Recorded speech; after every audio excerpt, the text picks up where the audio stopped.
Hello and welcome to Ranked Ramble. This episode, I'd like to talk about Thoughtseize, but first we need to summarize, because I've had a bit of a crazy week and missed a week. We had some bannings in Explorer and by extension Pioneer. So, what happened? They banned Khan the Great Creator. Hallelujah. For pretty much the reasons I specified in my previous video, they feel that Khan was too much of a toolbox and just gave great answers to everything, and the ability to snipe your one of sideboard hate cards for a particular matchup to just coast them out of it. So Khan is gone. They also banned the Geological Appraiser because it turns out they don't want to turn free one card infinite combo deck. I can support this statement. I believe that should definitely not exist in Pioneer. And they unbanned Smuggler's Copter, which was pretty much I think the entire community and myself had agreed that is pretty much the safest unban they could have done, and really the only one truly they could have done. So what's happened since these bans? You'll notice I'm not playing Gigantha in this video.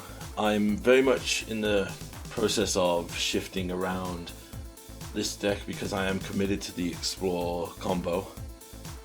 But I am quite scared now because a craziest thing is it turns out it's the Abzan version that I said previously is the optimal version to play the combo in, has rocketed to the top of the meta in Explorer in recent weeks. It turns out that people just love their life gain decks. Turns out everyone on Arena must be a Solstice player like I used to be.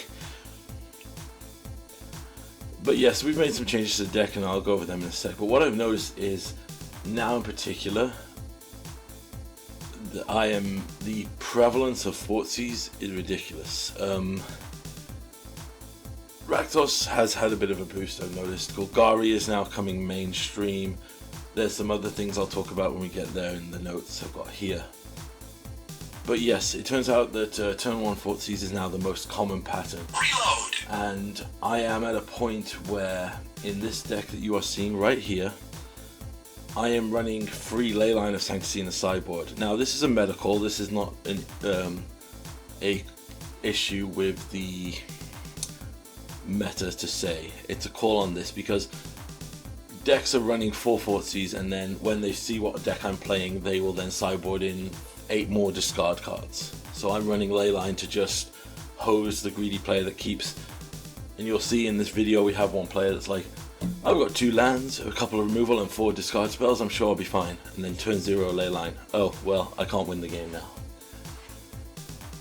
I don't think this is necessary, it's me overreacting, but I am getting really annoyed with Rakdos players mulliganing down to 5, having 2 discard spells and then still just having enough to just grind out a win. Particularly if you yourself have had to mulligan as well. So that made me thinking, I remember when Pioneer launched there was a large discussion of people wanting Thoughtseize banned. They felt that Thoughtseize was too powerful, that there are plenty of other Thoughtseize-like effects, for example check for traps or other cards which are just 2 mana, so there's more of a cost to having them in the deck. And you know, there's also duresses and things that were more selective. Now, unpopular opinion here, I'm not fully on board with the banning of with the question of banning Thoughtseize from Pioneer / Explorer. I think having something in here that checks against combo decks, because Wizards have confirmed they are happy for combo decks to remain. Lotus Field is still a card, although the interface of Arena really does not support long play combos. You'll see here when I attempt to go off with Amalia in this video, I even get roped. And I'm doing basically click and click. And that's only because it's literally how long Arena takes for animations to stack all their triggers. Like right here, the combo is going off right now. So, yes, goes, clicks, chance to respond. and you just see how long this line can take. And I get ropes for this line of thing. And this is probably the simplest combo that I can do. I mean, we've seen in previous videos, I've played the Saheeli historic deck with Displacer Kitten. That is a click fest of a match, and it still gets these triggers to go off and still gets me ropes. So yes, Thoughtseize is great to answer the combo decks. It can answer, and you know, but one of the things I will argue now, in particular with the rise of the new Abzan Amalia deck and the resurgence of Greasefang, most of your wizards, most of the combo decks in Explorer, Pioneer, the ones that we are trying to not answer but ones we're working with, are black based, and they can just run this efficient disruption. Now yes, that can snipe there, it's back and forth here, but I think we are dangerously close to Thoughtseize becoming the, hey, you've got to run a playset of this in your sideboard or main board to counter potential combo decks. It might be a case of something we see similar to the argument that they say against Mental Misstep, where you've just got to run it because you need it in the format. Now I don't want that to happen, and I want Thoughtseize to remain. I think it's a good check for combo decks. I mean, we've seen Quintorius combo has had a rise here. In the banned and restricted announcement, they mentioned they will be watching it. I think it'll be fun. Oh, one other change I've made to the deck, you'll see here we have Nafi, the Betrayed King, and I'm running basic Snowlands. So I decided to put an extra creature in that could survive Amelia's board wipe. As you saw here, we haven't been able to win the match with her trigger. But in addition to Edgar, I like Nafi because if he gets Thoughtseize, he can just be returned by tapping 3 Snowlands. And it can be done at instant speed, so it's very effective. Surprised he didn't see... And also, you know, it's a good flavor for a zombie to come back and a vampire to go back in its coffin. So, win on the rounds here. Excuse me.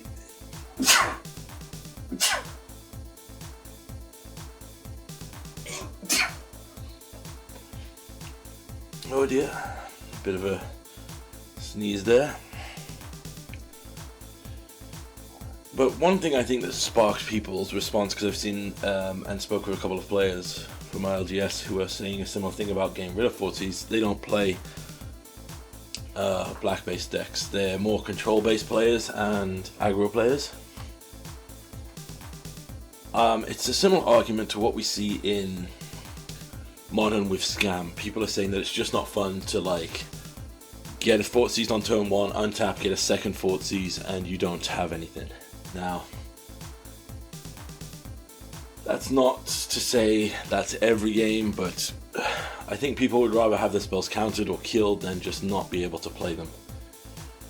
Again, I can't speak for everyone here. My personal opinion, I think it's okay, and I think we'll adjust. But it got me interested after seeing it, and this is why I'm recording this now, is I looked at I looked at the most played cards in Pioneer, and noticed after the ban that Thoughtseize is number 2. It's under Mystical Dispute, which I think is a skewing because Mystical Dispute has rocketed up as a response to the Phoenix deck coming back with a Vengeance. Another deck I think is totally fine to be in the format. But because it's come back with a Vengeance, people are running Mystical Disputes in their sideboards now. And you can see that because the average Mystical Dispute is 2.2 on Goldfish. Whereas Thoughtseize, the average in each deck is 3.9. So I'm guessing one player just didn't have enough wildcards to get the full playset. Because why wouldn't you be running 4? So yes, it is prevalent, but as we said, the issue is Rakdos is not the top deck in the format currently. That sits with in Pioneer, that sits with, is it Phoenix? Because it's the hot new deck that's resurgent, come back to life, and everyone loves a blue-red based cantrippy deck. You always see them in every format. The issue I think people are having with Thoughtseize, and what I gather from speaking to my friends and my own experiences playing it, is particularly in Explorer, the most common new played deck is the Abzan Life Gain Sisters deck, which runs, I believe, a couple in the sideboard. Golgari, with the printing of the Adventure Knight that can constantly come back, has preference to the top, and that's basically just another Rakdos deck, but running for Thoughtseize. And of course we have the power of Rakdos currently. Now,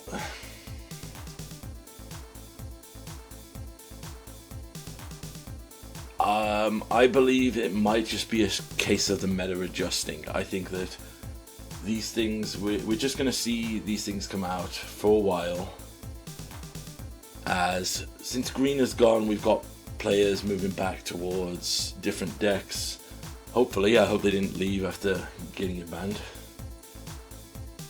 It's been actually quite interesting. I haven't run into mono green at all. I don't know why, but I think like after losing Khan, people are just not interested in the deck. I have seen people switch to black, which is another Thoughtseize deck, which is crazy. But it's a strange situation to be in. My personal opinion is that Thoughtseize is alright to remain.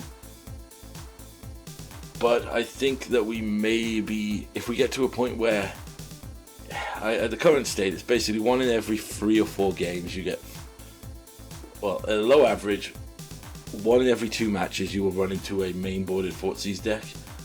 And that will just result in you going, okay, Thoughtseized, and it's done. Now,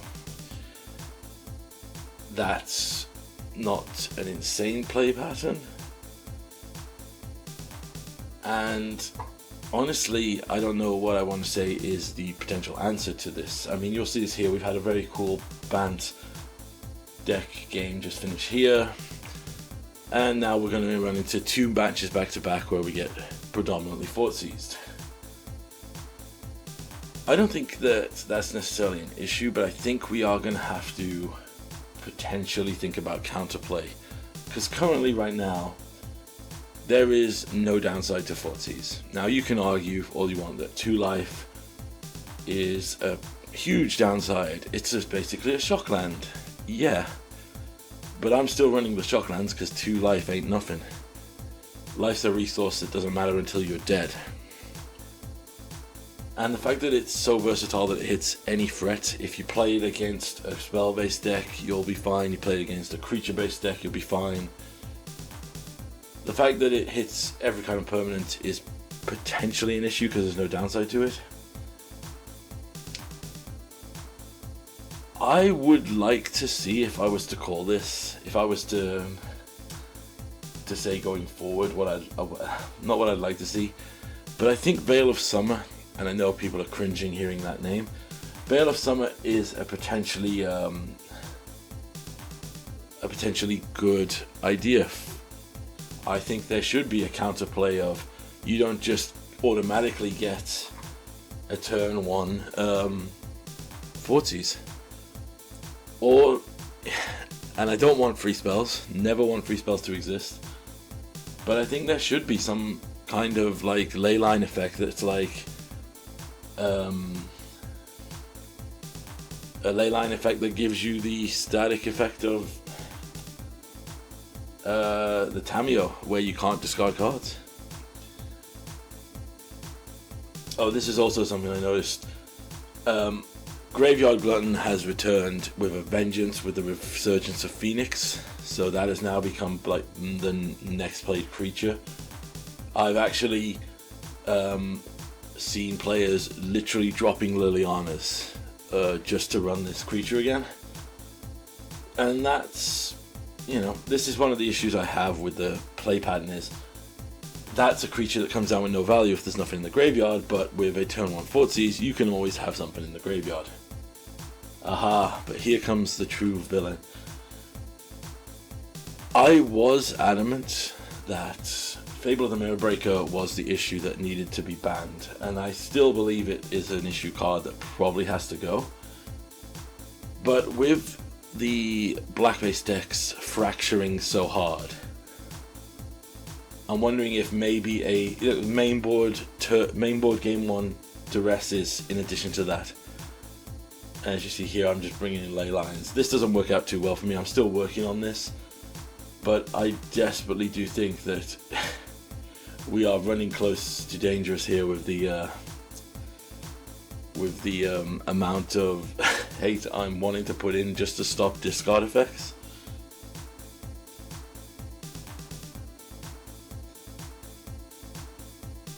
Yeah, this game does not go well, remembering it here. But as I said, yeah, oh, that was the other thing I was going to point out. I'm just checking my notes here. So to summarize, in addition to this, we've even seen a rise of a new deck people are playing called Dark Phoenix, which, as an X-Men fan from the 90s who watched the cartoon, that's pretty awesome. And it's basically just running black for Thoughtseize, and maybe some removal, and a Shieldred in the sideboard as an alternate win condition. It's not the most prominent. I don't think it'll set the world on fire, but you've got to say that if splashing a color just for one card in your main board, it's red flag and dangerously close. Now, I still believe that if we were to hit Fable and weaken the main issue, I always say that Fable is one that we should consider banning, is like you see here. They get to chapter 2, they can, if they get perfect information turn 1 with the Thoughtseize, then play the Fable. Now they know, okay, this is a control deck, so these 2 fatal pushes are useless, loot them away. There, it is again one of the. It's something that I'm struggling with here, because I came in with a very solid state that, yeah, see, duress is main board now. Like, opponents are genuinely going insane with the amount of disruption here. Now, this is a response, I believe, to the Phoenix deck that's rising in the Quintorius deck. Like, but I am genuine, and yeah, another Graveyard Trespasser as expected. And Tireless Tracker comes down, which is a good inclusion. Thoughtseize, yes, Tireless Tracker, and there's another card that's coming out. But like I said, many of these have a high level investment. For example, the Tracker needs you to drop lands, and then you need to pay 2 to draw a card. Fable of the Mirror Breaker is basically free mana, makes you mana, loots your cards away, and then makes you a creature that can potentially win the game, grind out advantage to just win. Now, do I think that if Fable went and Rakdos became weaker, they all go to Golgari? Maybe. But like I said here, so this is just a summation here. So for a Tireless Tracker to get the same effect as the Fable of the Mirror Breaker for free mana, they have to play a mana, play 2 lands, and pay an additional 4 mana. I think Fable is still on the chopping block. I think it will probably go at some point, because we are just going to see a continuous rise in the ability, we're going to see a continuous rise in black removal spells, and until black has a bad standard and the other colors get some support, I think we're going to see this for a while. And again, I think that, but at the same time, I don't think that banning Thoughtseize is going to be good for the format. I think then you'll just see Lotus Field and other base decks like that run around and win. We are having good luck with the mono white soldiers deck, with the Thalia deck. It's doing pretty well, but again, I'm not sure where our best options lie. This is why I want to put the conversation out there. Do people think Thoughtseize is potentially something that should go? Now, one of the arguments my friend made against it, and I kind of for it, and I kind of agreed with him, is duress and other cards do exist like that. But obviously duress only targets non-creature, and I think its hatred targets a creature.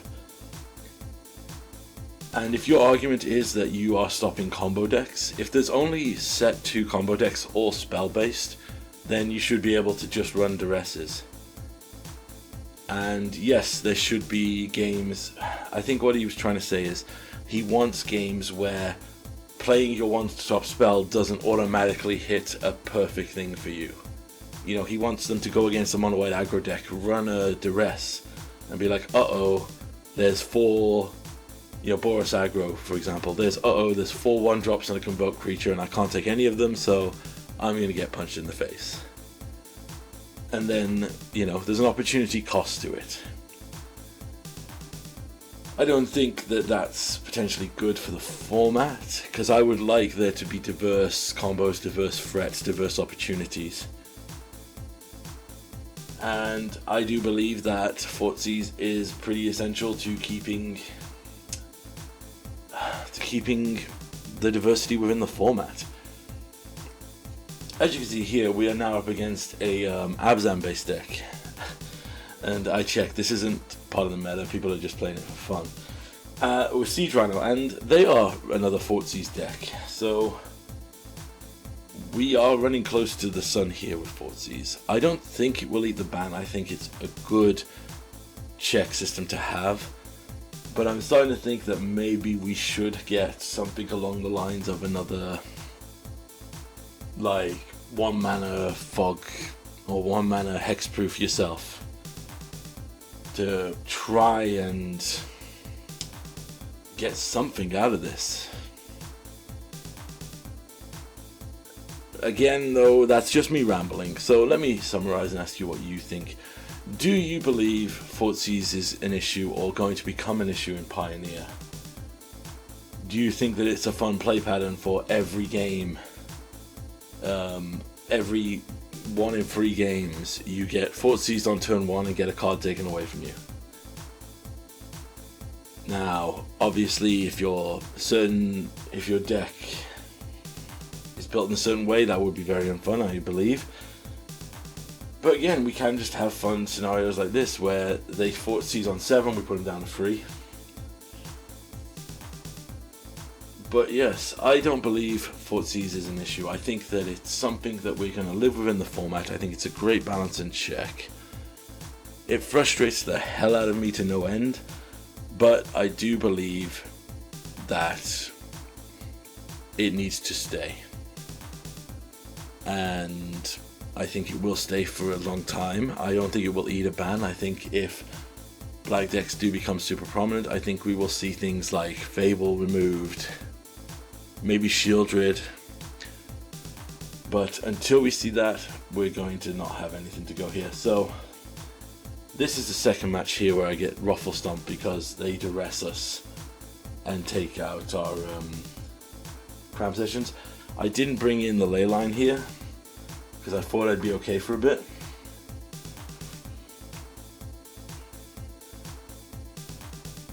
And then here's a Thoughtseize. So this is the one of the examples I was saying where I think that it's dangerous to have play patterns like this. So keep that in mind. There was 2 Thoughtseizes. There's a Thoughtseize and a Duress. So we'll get rid of the Assassin. We'll Assassin Trophy the Tireless Tracker before it gets too much value. They have a Shaper's Sanctuary. Play another land. They play Questing Beast, and they're going to Ruffle Stomp us here. And that's nothing to do with the Thoughtseize on turn 1. We just got very unlucky with how our things lined up here. You'll see here how they get like an insane value. So they had a great draw, another Tireless Tracker. They swing in. I'm thinking I can stabilize with the Solar Blaze. So this is what I think is going to be fine. Solar Blaze, we're done. but we're not. They play Voice of Resurgent, which is 2 removal, then in Mosswood Knight, draw a card and get the perfect land drop. That is a sequence that's just unappeasable. It's a really good sequence for them, and their deck went off. Now we bring in Leyline as an answer to them, because we know they're going to bring in a ton of things. I actually go down on the combo here, because they have the earlier strategy we have of just trying to get around there is not going to, Reanimate isn't going to work. So we have a Leyline here and 2 removal spells. Let's throw down a Leyline and see what happens. Opponent plays a land, plays a Shapeless Sanctuary.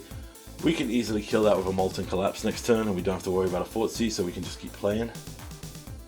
I'm going to Molten Collapse, take out the Sanctuary now, so we can kill the dangerous creatures.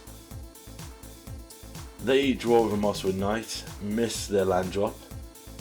Now you just know their hand has got Thoughtseizes and Duresses in here, but as you can see, we now got more mana, we can resolve a spell and get going. So yes, Leyline is probably meta. But let me know what you think about Thoughtseize. Do you believe it needs to go, or do you think that it's a necessary evil for the format?